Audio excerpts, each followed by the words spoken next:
What's going on, everybody? Stefan Martinez, Nicholas Gambaro. We're together. I know you're used to seeing us in different places and different spaces, but we're together. And we figured we surprise you and do a show while being together in the same room. With that, we say good evening to you guys. I already know how this guy's doing, so no need for the pleasantries. And we're just gonna dive right in and get started. And let's talk about this Monday night game before we get into the misery that is New York football and everything that is New York football. What are you expecting from this Monday night game tonight? Because I'm expecting a shootout of epic proportions. I think it's going to be an extremely highly scored game. Mm-hmm. I think in the high 40s, maybe low 50s. As long I haven't checked the weather in Baltimore, but if there's no rain or anything like that, clear conditions, expect a big shootout tonight. I think Mahomes and the Chiefs win this one, but Lamar and the Ravens are going to keep it close. In the head-to-head battles between the two, Mahomes has the upper hand in pretty much every category. And this could be an AFC Championship preview. I know football fans like us have wanted to see that for the past couple of years now. Right. We haven't got it yet, but maybe this year. Who knows? But I'm looking forward to a really, really entertaining game tonight because last night, Sunday night game was entertaining, as well as that Cowboy-Seahawks game was unbelievable. It was great. So, and we'll see what tonight brings.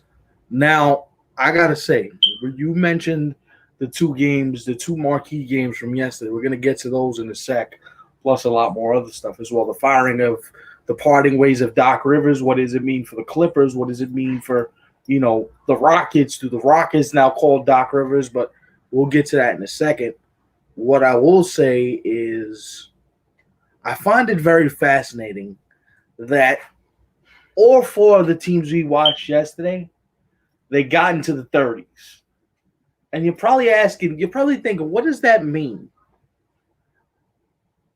If you look at all the games yesterday, outside of the Arizona-Detroit game, most of these games were in the 30s. Right. New England scored 36 points. The Browns scored 34 points. Dallas scored 31 points.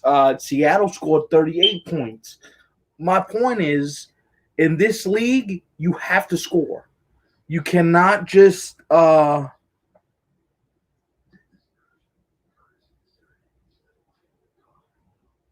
Thank you for that, James. Appreciate that. Yeah. So you have to score. And you're probably thinking, where are we going with this, which you have to score? You know what the problem is with New York football? They can't. That's why you're 0-3. And that's why your teams are as bad as they are. Because they don't score.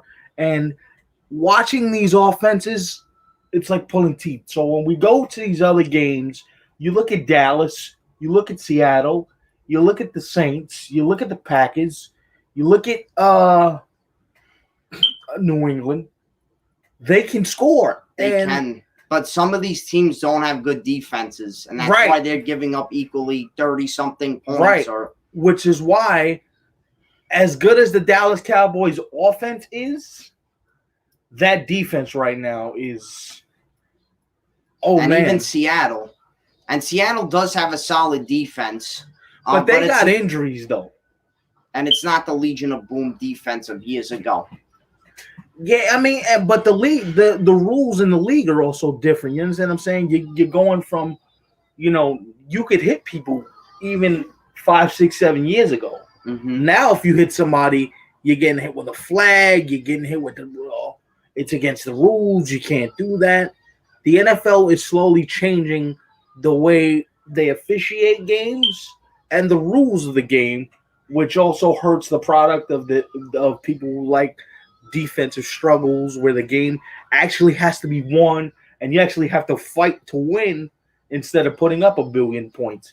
But Big Dog, what do you take away from let's start with that Seahawk Dallas game and go from there. First of all, I got to tell you, if you don't have Russell Wilson as your MVP right now, what are you doing? He's unreal. What are you doing? I mean, I understand the greatness of Patrick Mahomes, which we're going to see in a little while. I understand that Lamar Jackson's a machine. You know, Cam's having a season so far. So I get it. But if Russell Wilson is not at the top of your list, something's wrong with your list. Just the style of his throws, the arc in which he throws, especially the deep balls, whenever he does the fake handoff play action, drops back and throws it. I mean, it's like magical to watch. And not only that, and the composure in which he does these things. And credit to DK Metcalf, who made an absolute bonehead play right earlier in the game where he was running to the end zone. He's at the nonchalantly. He's at the 1 yard line. Great play by the Dallas defender to punch it out, and then for it to be a touchback. But then to redeem himself to score the game-winning touchdown was awesome. By the way, I don't know if you caught this. Did you see when, after it happened, Russ goes to DK and says, "Don't worry, keep your head up. I'm going to need you later on in the game." And look, yep, that's leadership.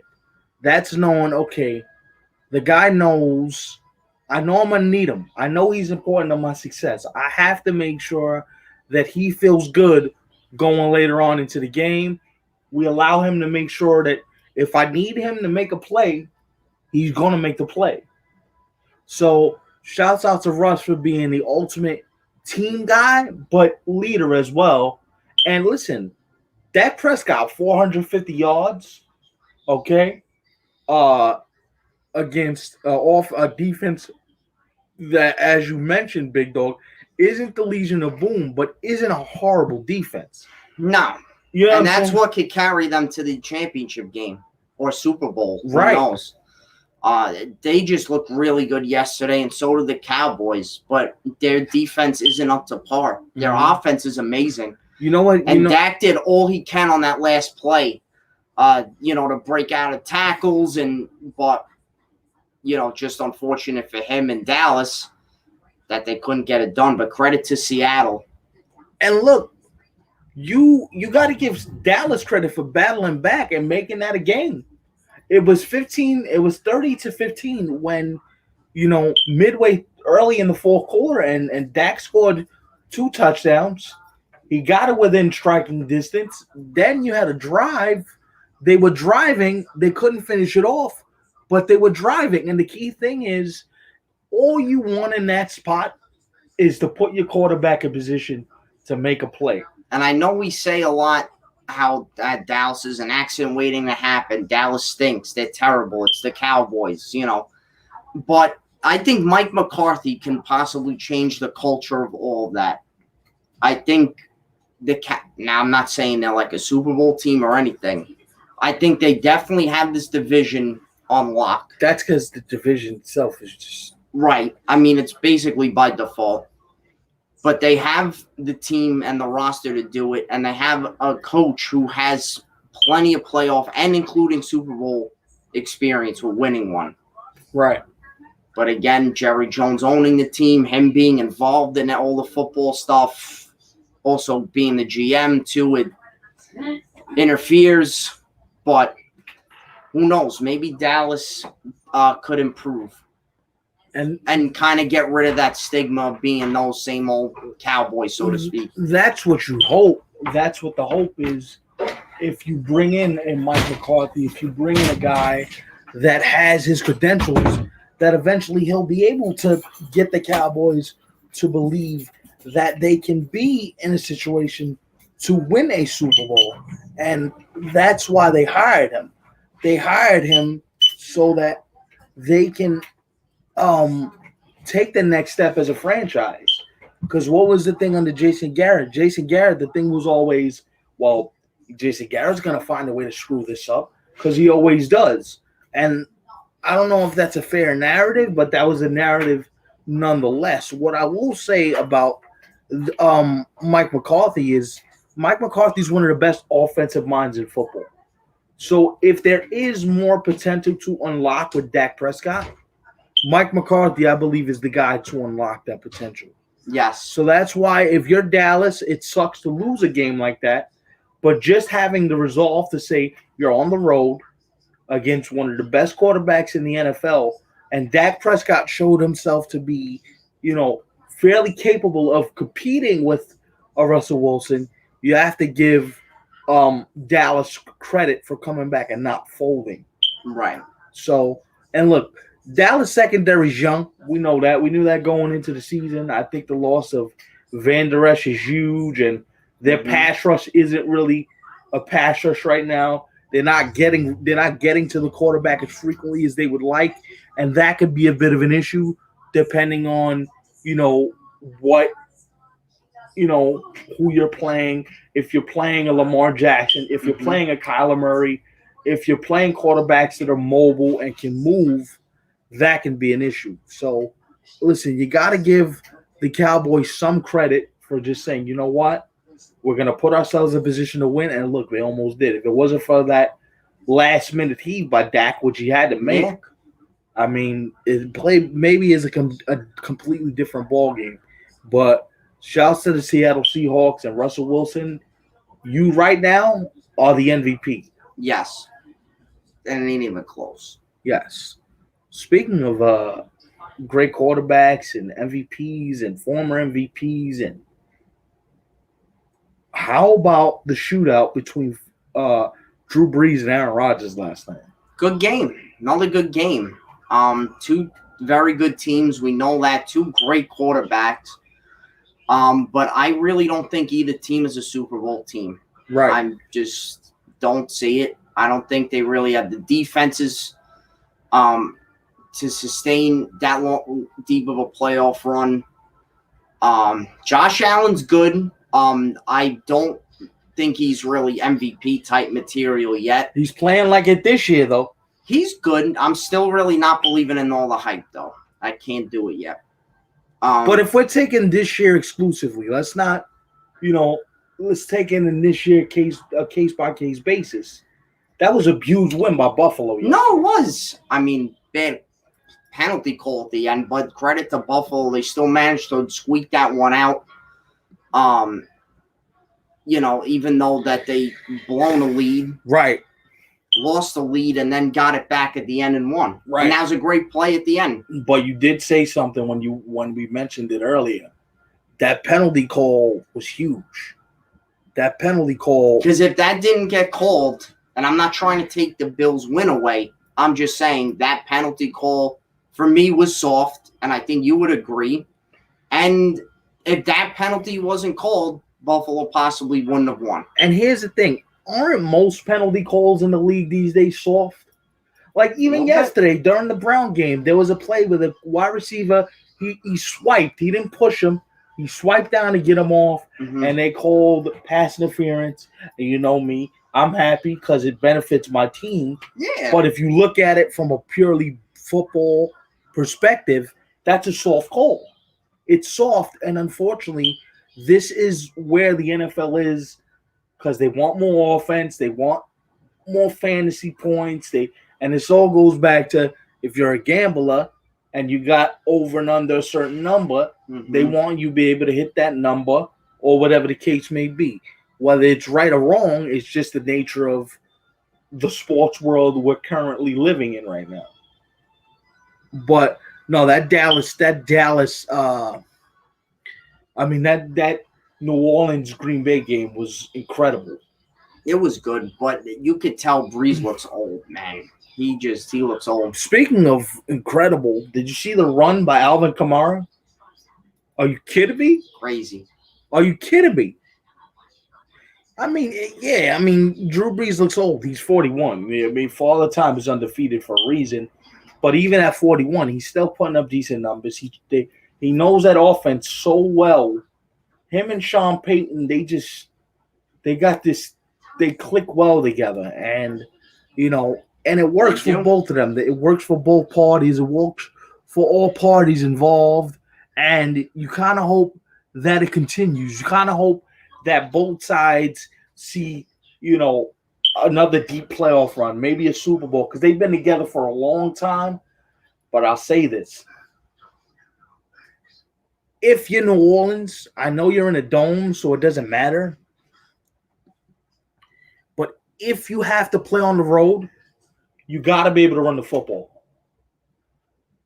Absolutely. Winning championships in football, you know it because you were a fan of those Jet teams when they got to the championship games and back to LT, Thomas Jones. You run the football. Ground the pound. You run the football.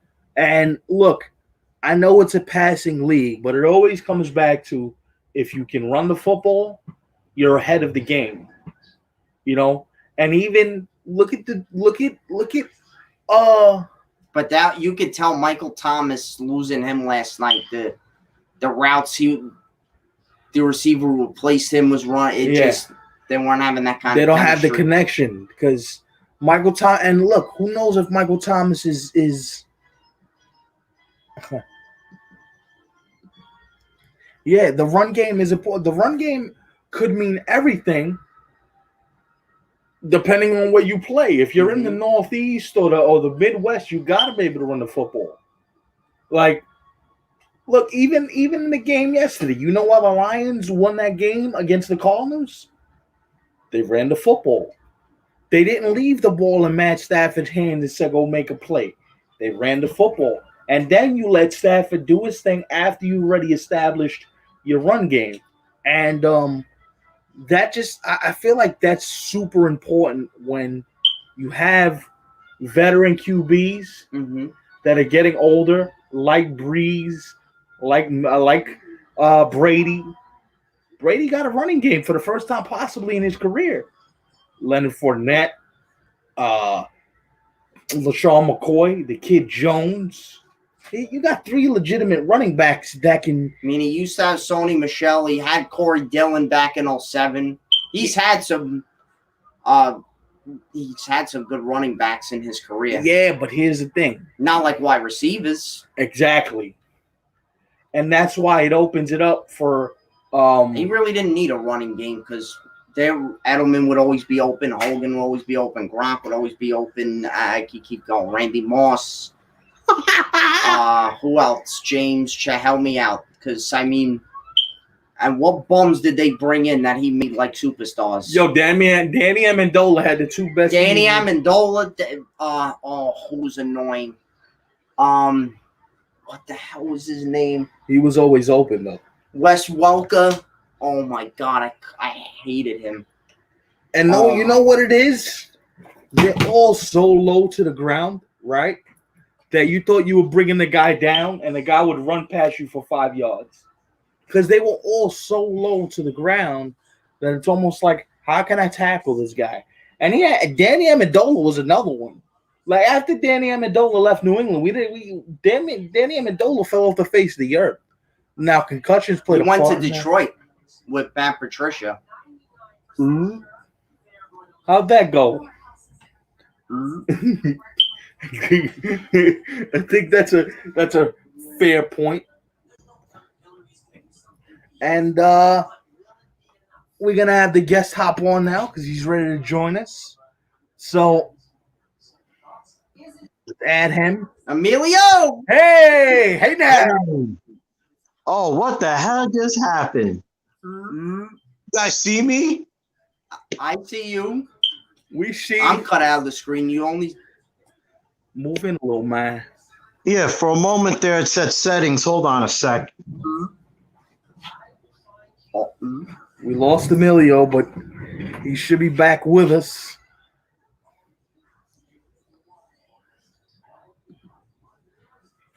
That white 5'11" Walmart registered Clark.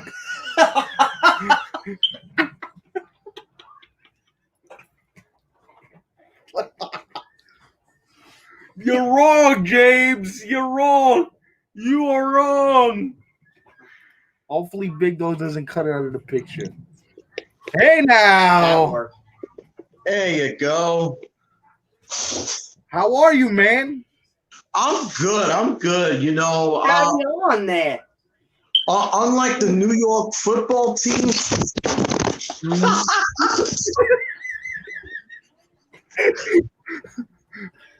Oh, we're laughing already. This show's getting off to a great start. What do you think? All right, hopefully the thing will. Unlike the New York football teams, I'm doing pretty good. Yeah, I think that's a fair assessment by you. But all right, man, to share the guest, we're gonna cater to you. Me and this guy have a ton of questions. So, first question is, we know you're a huge Giant fan. So I have to ask, not just yesterday, but what are you seeing through these first three games that either gives you hope or just a complete dumpster fire once again? Well, the first two games I saw effort. Yesterday was just you made Nick Mullins look like the return of Joe Montana coming back to the Meadowlands back in the day. Yeah. It was just really, really bad. How do you score 9 points and you give up 36 points? I know the defense is horrible. I could score on them. But how do you make Nick Mullins look like the return of Joe Montana? How does that happen? I had the Giants winning yesterday. I mean, I was very So wrong, did I. obviously. We were both wrong. I on thought that because one. of the injuries, but that just goes to show you great coaching that the 49ers have. Look, let me say something about coaching. And this is where I think Joe Judge might succeed. After Tom Coughlin, we had Ben McAdoo, who still has oil still coming out his hair. And we had Pat Shurmur. Two coaches supposed to be offensive minds, but I really didn't think took any players accountable. This guy will. And I'm sorry, maybe it's just me, maybe I'm just being a jerk, but what have the Giants done to deserve to have it easy? I mean, they've at least won a Super Bowl in the last 10 years. Yeah, but that was with Coughlin. I'm talking about from since he's left. No, I hear you. You're right. Yeah, what? You only had one winning season, and some of them decided to go on a boat trip before the playoff game. What have they done since? Tell me. I gotta hear some Giant fan talk. And one more thing. Now you learn not to draft a running back second overall. Yep. What do you think about Joe Judge and Jason Garrett? Do you think Garrett will be key for Jones's development, or do you think Jones won't work out with the Giants? What do you think? I think, see, this is where I kind of differ on Garrett than most people. I never thought he was a great head coach. I thought he was a better offensive coordinator. But if you have people going down, Sterling Shepard could never stay on the field. He still can't. Saquon Barkley, I'm sorry, couldn't stay on the field.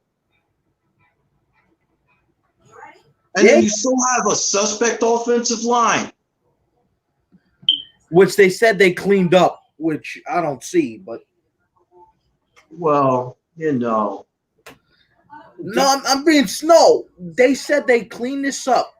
What was the term her guy Gettleman used? We got a bunch of hog mollies in here that are gonna block. Wasn't no hog mollies? They got a bunch of mollies. But wasn't that the term he used? We got big bone linemen in here that are gonna block for the boys. Didn't he use that term? He did, but I think he's gone. He probably gone at the end of the year. See, and here's the other thing too. If not now for Daniel Jones's development, when? You understand what I'm saying? When are we going to see an actual football department that is on the same page? We've done this with his Jets. They're still going through this now. Big dog, you know how it goes. Yeah, it's... So, I mean, at what point do we look at it and go, all right, this makes sense? It doesn't. You and look, I'm not crapping on Daniel Jones because I think Daniel Jones has the capabilities to be a I think he could be good developed to great with the quarterback Giants. in this league. Here's the problem. It all comes down to who you're putting around him. We all know that because that's the thing. That's the problem I'm having with the Jets. Donald is nobody. That's my point. So while we sit here and blame Adam Gase, which is fair to do, it's fair to do it. Who is Sam Darnold throwing to? Jamison Crowder hasn't played the last 2 games. Jamison Crowder was supposed to be his overall number 1 target. That's a problem to me, and I think ultimately it's going to get harder to look at some of these players and go, what are you doing? Well, I think as far as the general managers go, this is where I give the Jets over the Giants. I think Joe Douglas knows what he's doing. I agree. Unfortunately, we all know the deal of who's really in power in that organization. Which is sad. And it's Adam Gase. That's it. Can't run around it. Can't say nothing else about it. But I think I can't run the power struggle. I can't run. Period. That's not fair. He could. Joe Douglas can do a sensible job. Now, I do think that Christopher Johnson, if you're reading the tea leaves and you're hearing what happens if they get beat up badly this Thursday, what after 2 weeks saying Gase is the best thing since sliced bread, now they're gonna can him? Okay. Yeah, and even if the Jets win, I don't think that saves his job. So firing him, let me ask you a question. We all talk about firing him. Yeah, firing him does what? What does firing him do? Now, it does nothing because the problem is still the players are still going to be the same. The environment, look, it's still going to be the same. What could happen is at least you have Greg Williams who can do interim stuff. And every time he's done that, whether it be Cleveland, wherever he was, he gets a lot out of his players. That's not a hot take at all, James. I think either or could be flipped. They're both going to be bad. Between the Jets and Giants, I got them winning 4 games. 4. Now, what would happen if both teams went 0-16? Well, that's not going to happen because I think the Giants won at least 1 or 2 against the Redskins. And I think the Jets win on Thursday. And then that's probably it. And then that's it. So how much of it is a guarantee that they're beating Denver? They couldn't beat the garbage Bengals last year. They couldn't beat the Dolphins last year. Well, if were winless. If you lose to the Denver Broncos, who are flying all the way across the country, they're going on 16. Well, then, damn. Come on now. Yeah, I've watched every game so far, unfortunately. Yeah, there you go, Chad. We're going on 16 if we don't win Thursday. And this is the Washington football team. I think Washington's better. I think they could beat the Giants 2 times. Washington. They're going to play more fair, though. Yeah. That's why they're going to win. The Jets don't want to play for Adam Gase. Would you? No. Okay. Can somebody answer me this? Yeah. Okay. If the Dolphins in your own division fired Gase, why would you hire him after seeing how he's chased out big-time players? Seeing how his way or the highway doesn't work. Why would you hire him? Why would you think that you win with this guy? Chris Johnson's a moron, and he listened to Peyton Manning. Look, and this is the question I asked. The day they hired him, I called this guy up. He's the witness. Yes, you called me.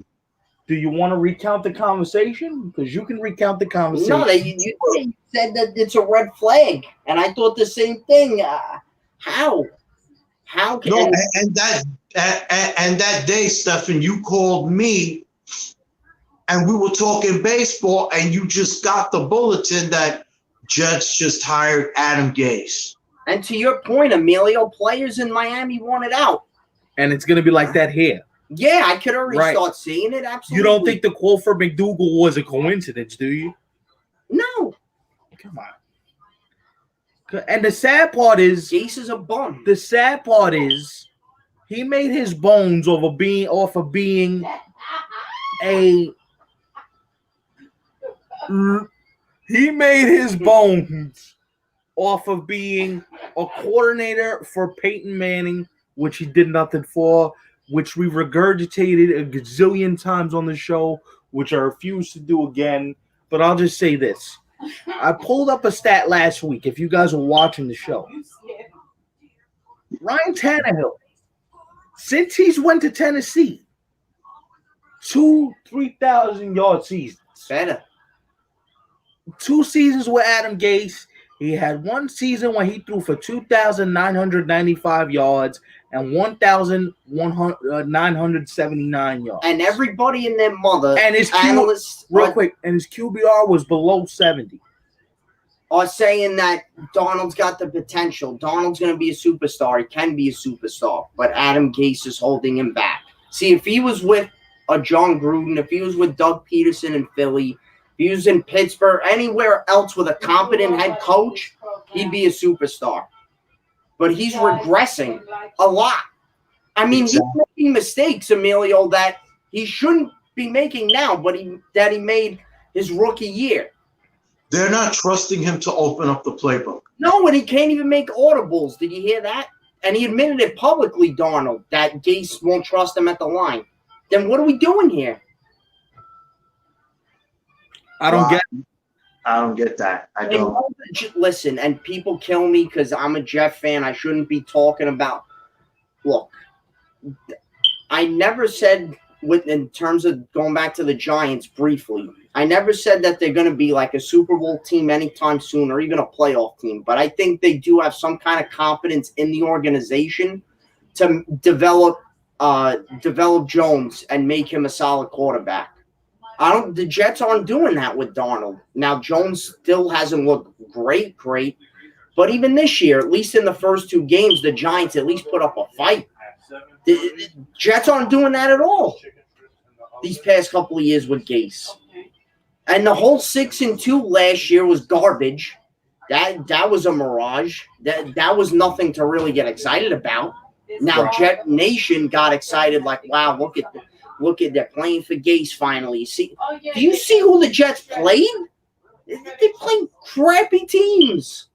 And like I go back to the point earlier, they couldn't even beat the Bengals or the Dolphins, who were winless. They were the only team in NFL history to lose to 2 winless teams in 1 season. And you guys barely squeaked by the Giants last year. Yeah, remember that game? No, you guys barely squeaked by us last year. And this is the problem.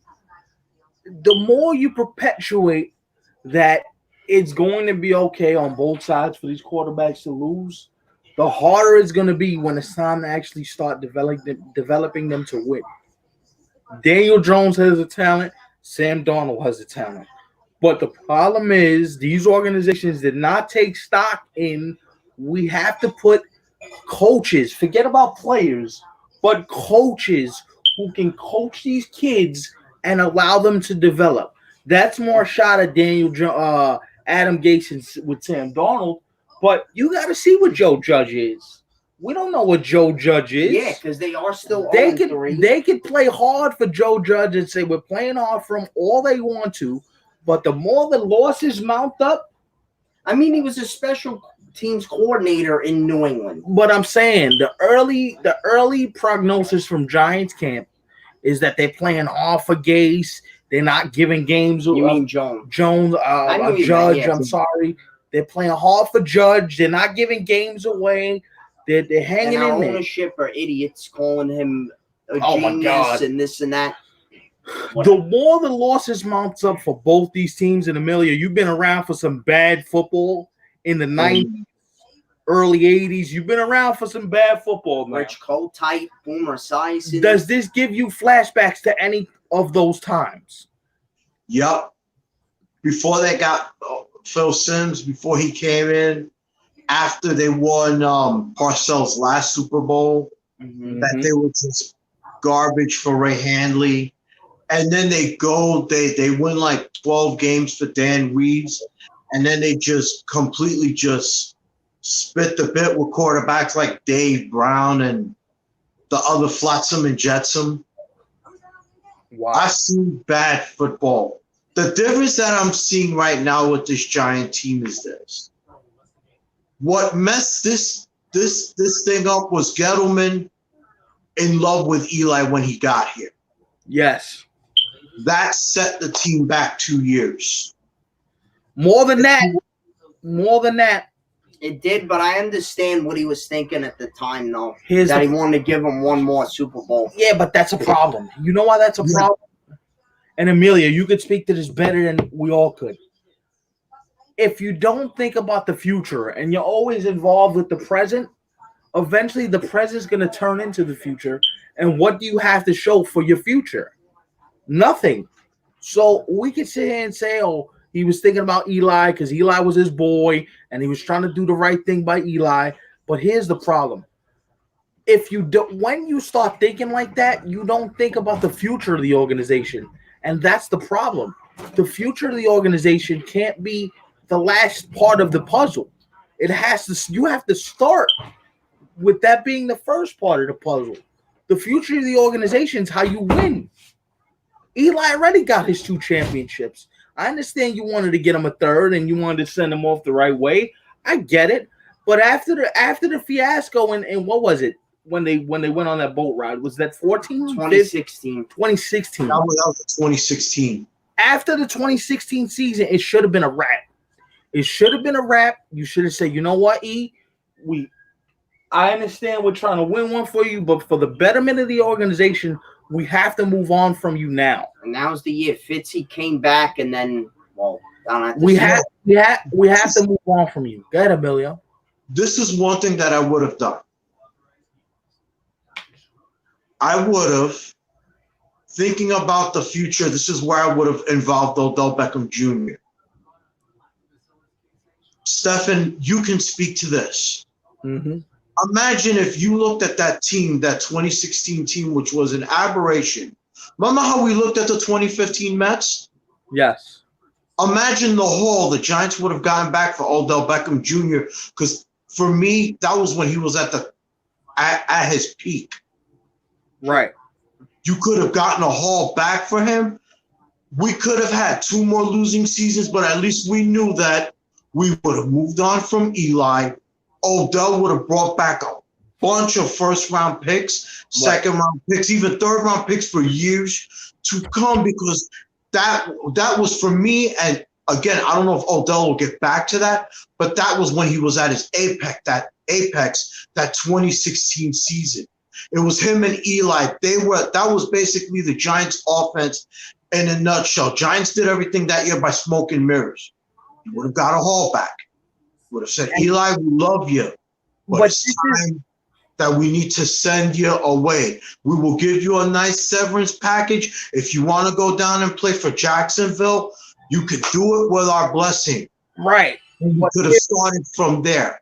There's 3 things that I need to get into real quick. By the way, what's up, AJ? How's it going, brother? What's up, AJ? My problem is you should have done this right after that season ended. Right after the 2016 season, you should have moved on and said, you know what? For the betterment of the franchise, we're moving on. The Odell thing, don't even give him a contract. Don't give him a contract. Trade him before you can even give him the contract. Because remember, he got hurt in the preseason. The season before he got his new deal. He got hurt. And then I'm like, if you Odell, you hold out for as long as you can because you're trying to get your money. And justifiably so. But the moment you saw him healthy, you flip him. You don't extend him and then give him a contract. That makes no sense to me. I don't understand. I don't understand why you would even think about giving Odell Beckham a contract when you already knew that you weren't going to keep him long term.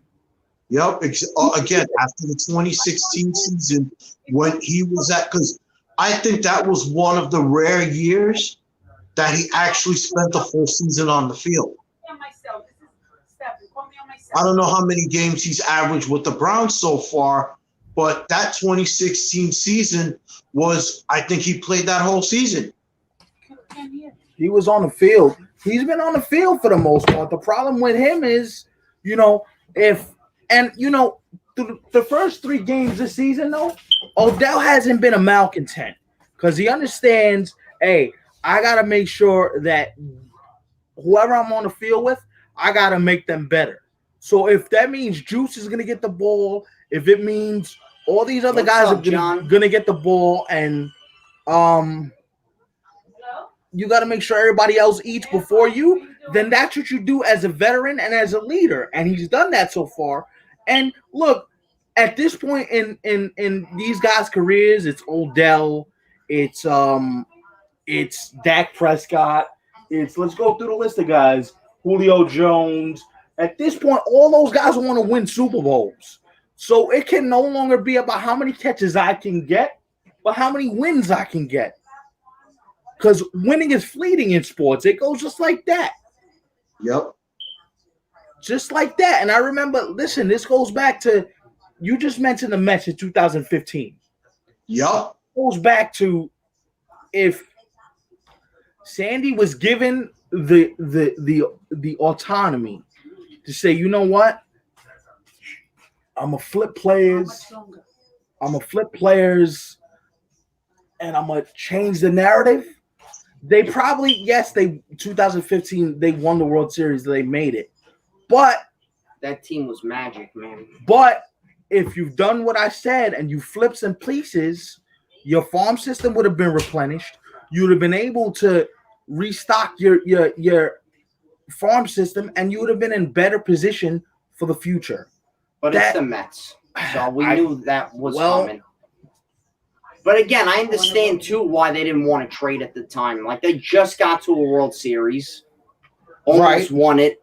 But I also understand they should have traded. Looking back on it, like Emilio said, they should have traded Odell when his value was at his highest. I was saying a couple of years ago, because when all the Islander fans were up in arms about Tavares leaving in free agency, I thought if you wanted to trade him, you should have traded him after 2016 when his value was at his highest. After that playoff run. Once again, everybody, for the new viewers coming in, I'm Stefan Martinez. This is Nicholas Gambaro. That's Emilio Ortega. He's a special guest on this Monday night. Damn it.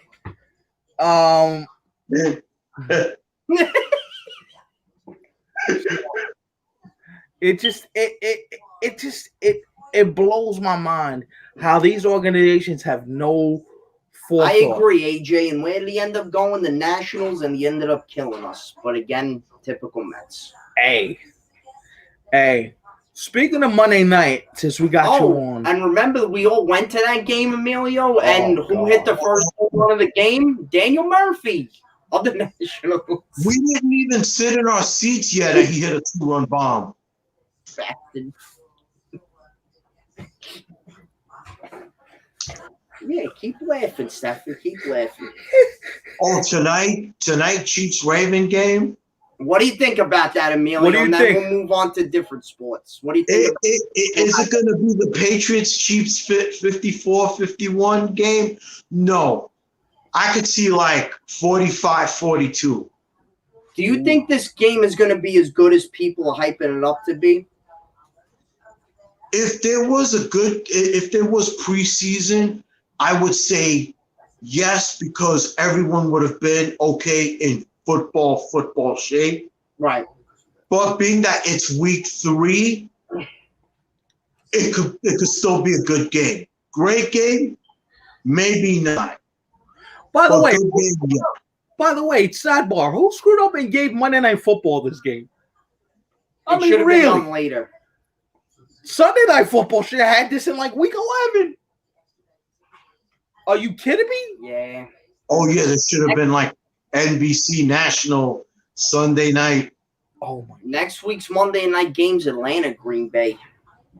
Yo, that's oh boy. As a kid, when are they going to fire Dan Quinn? That's that. Thanks to my boy Nick Foles. Arthur big day yesterday. Arthur Blank is supposed to be meeting with Dan Quinn sometime later. Chicago waited way too long to bring him later this week to discuss the future of Dan Quinn. So we'll know more by the end of the week, early next week.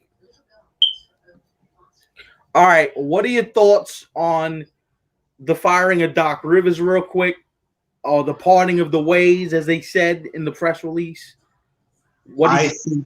I think, and I love Doc. Look, Doc has a special place in my heart.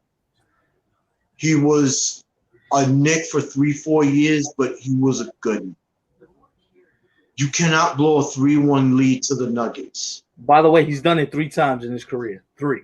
You cannot blow 3-1 leads. You have to close it out. I think it was time already. And remember, they got Doc Rivers on a trade. Right.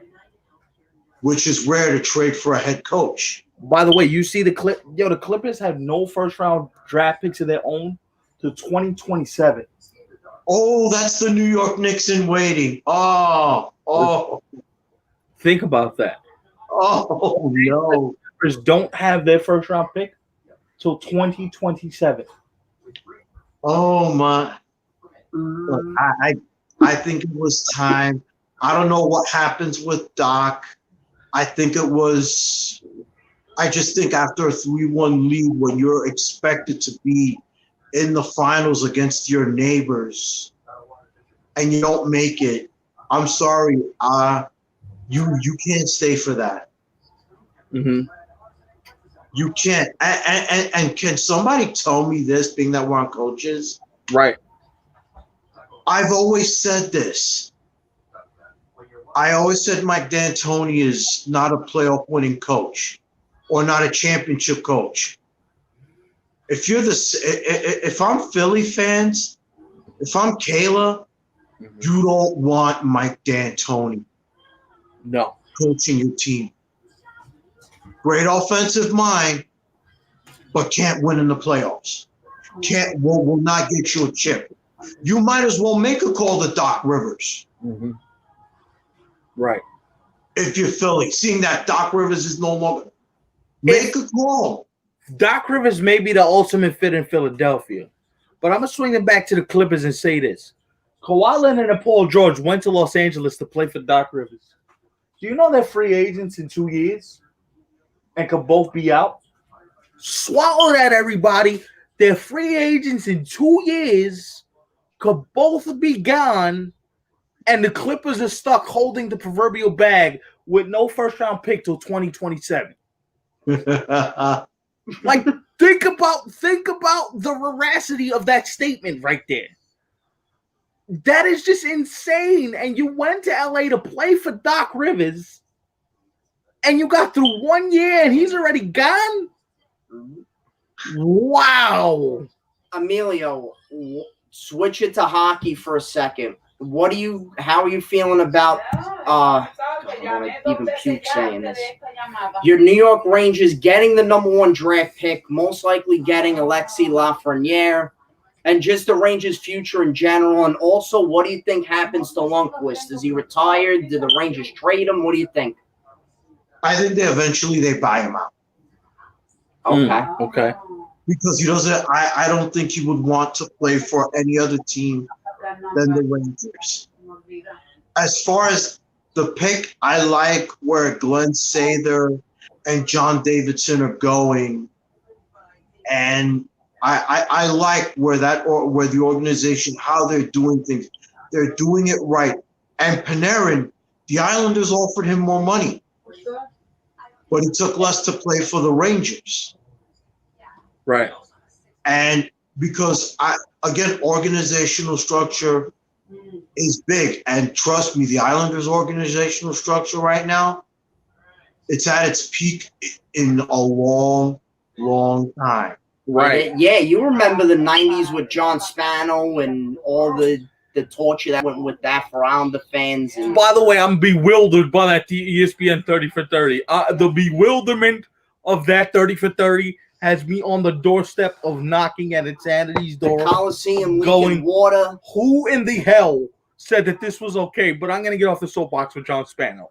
But Well, the only thing that John Spano did good was getting the MSG deal for the Islanders. Yeah, the TV rights, yeah. Yes, that's the only thing that he did good. he's And still, that is, Oh, of course, but he's probably in jail for something else right now anyway. he made a lot of promises to Islander fans and let us all down. unfortunately, that's how the cookie crumbles. Who do you think's winning the Cup final?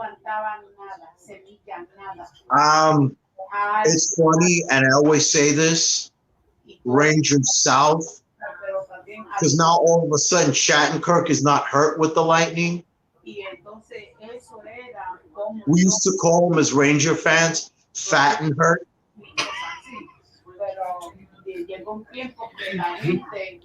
Nick, you like that, don't you? And lastly, and Stefan, you could get more into this definitely, but two things with baseball. One, how far you think the Yankees are going? Home. And I'm asking the guest here. Although I hope you're right. But two, how long? Stop, AJ. Stop. Just stop that garbage. With Steve Cohen looking like he's going to own the Mets in the near future, how long do you think it takes the Mets to become one of the top teams in Major League Baseball? If the Yankees lose tomorrow, they're going home in 2. No. This will be, if they lose tomorrow, they will be going home Wednesday night, because the Indians have pitching. They're not hitting well right now, but they have the studs to overcome that hitting deficiency. As far as Steve Cohen, I still think he's going to get approved, because you know what? Major League Baseball knows that the Wilpons financially, they can't run this team for at least 2 to 3 years more. Mm-hmm. They can't. It's impossible. They can't. Right. So they're going to approve Cohen. Cohen already has Sandy Alderson, which may look. That's going to be the thing that gets him hired ultimately, is that Sandy's there, and Sandy has a track record of building teams. Now, this is my thing with the Yankees, and the reason why I'm very pessimistic on the Yankees at this point. The lack of them being able to score with runners in scoring position, and the lack of them being able to string together consistent offensive production outside of hitting home runs is why this team is going home in the first round. Because when you play the Indians, just know this. Shane Bieber's 8-1 with a 1.5. All right? Swallow that, people. And then, we're coming back in game 2 with either Carlos Carrasco, or I can throw Zach Plesac at you. I heard definitively it's going to be Cookie Carrasco for game 2. Well, yeah, I'm just saying that either or, outside of Garrett Cole, and I know Masahiro Tanaka pitches big in big moments. I get it. I'm not going to listen. I get it. But there's a very distinct possibility that the Yankees are not even making it to the bubble, and Cleveland's their last stop, because Jose Ramirez has gotten hot. Jose Ramirez has gotten super hot.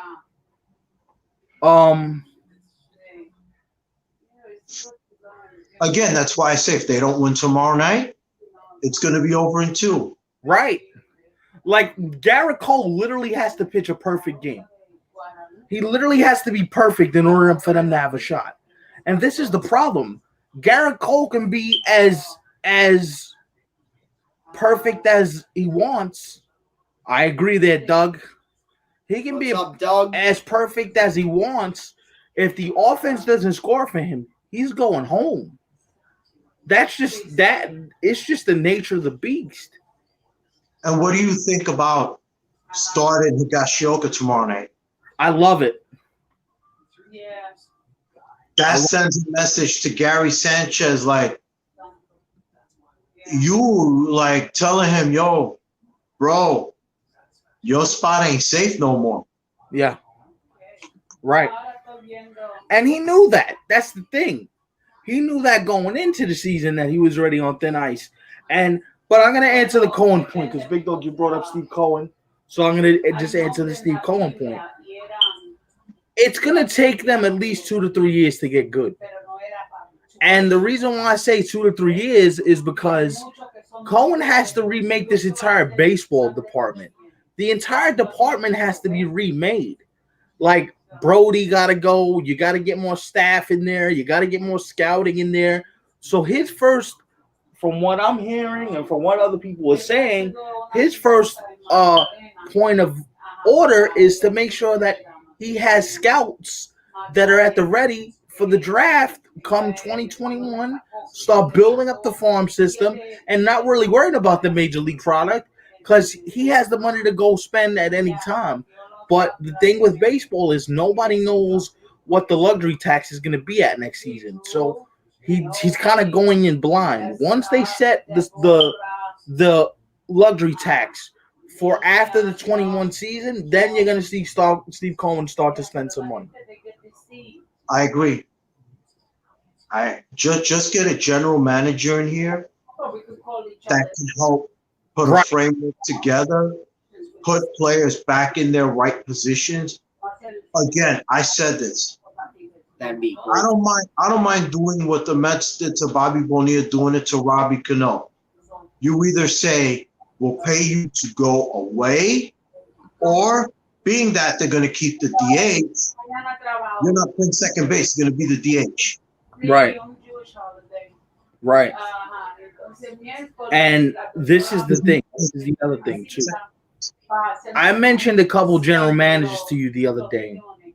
Yep. And I mentioned the managerial choice to you the other day. I mentioned Oppenheimer. Damon Oppenheimer, the Yankees head scout. I mentioned Rick Hahn, the GM of the White Sox. And Mike Chernoff. And I mentioned Mike Chernoff, the GM of the Indians. Anyway, but I'm gonna go. The reason why all three of those guys I would feel comfortable with is because they all have a track record of drafting well. And if you're the Mets, you can easily spend money on free agents. But look at the teams that are in the playoffs. The Marlins, most of those kids were drafted. The Cubs, most of those kids were drafted. The Yankees, most of these kids were either drafted or they made trades when they were still in the minor leagues, so they would develop. A lot of this is you have to be able to. Nah, I'm taking Tampa. No, and believe it or not, the Mets have homegrown pieces. They you do. You have Jeff McNeil. You have Dom Smith, who's like the dark horse, who's just really understanding what he has to do. You have Pete Alonso. You have this kid, Andres Jimenez, who's a stud. I say Ahmed Rosario, bye-bye. Oh, yeah. Jimenez at that short is yeah, the Mets do have homegrown pieces. And J.D. Davis is young. You know, I think they have something there. They just have to figure out what they're going to do at catcher. Yeah, right. And other than DeGrom, who can you really rely on? That's why you were right. In 2015, you could have gotten something decent from Max. You could have gotten something for Syndergaard. Just then, you would have gotten two. Mets would have been a playoff team this year. If not more. Yep. If not more. See, that's why you can't be a prisoner of the moment. A lot of these teams are prisoner of the moment teams because they worry about right now instead of worrying about the future. I gotta tell you, I got some upsets. I got the Marlins beating the Cubs. Oh, Nah, I have to look. My team, Marlins. I got the Marlins beating the Cubs because I like the Marlins pitching. And one thing about Chicago, because I've been reading everything out of there on the Athletic, they can't hit with runners in scoring position. They're like Yankee level bad with runners in scoring position. they'll be all right. All right. They got a squad over there. Overrated squad. Oh, stop. Wednesday. Oh, Stephen, one question. What are you doing on Wednesday with like 8 games? Watching all of them. Not leaving my house, not talking to anyone. Listen, when I wake up at 12 in the afternoon till 12 o'clock that night, it's I'm in heaven. I'm in heaven. Keep Davis, keep Smith. See, this is the thing. If you're the Mets, do you do the smart thing? Because I was thinking about this. I would trade Michael Conforto if I could. John, you're just being a Met hater, John. No, Nick. I get where he's going. You're getting Michael Conforto when he's good and he's valuable. Stop. Wait. John. My cousin John saying that Luke Voigt is better than Pete Alonso. Whoa. But he just hates the Mets. Whoa. No. Whoa. John, I love you, but come on. Don't even do Come that. on. Don't fan out like this boy over here. But I get it. I'm about to say something. Don't do that. And it's not going to be in favor of the Mets or the Yankees. If they both work better on their fielding along with their bats, it could be fun watching 2 first basemen in New York go at it. Thank you. I'm not being a fanboy. Again, I grew up with Don Mattingly and Keith Hernandez both at first base. That should be the next Mets. Don Mattingly should manage the Mets. All right, mommy. So let me let you go. Cierra la ventana que está oscuro allá. Think about that. Don Mattingly managing the Mets? Yeah, aquí está pitch black.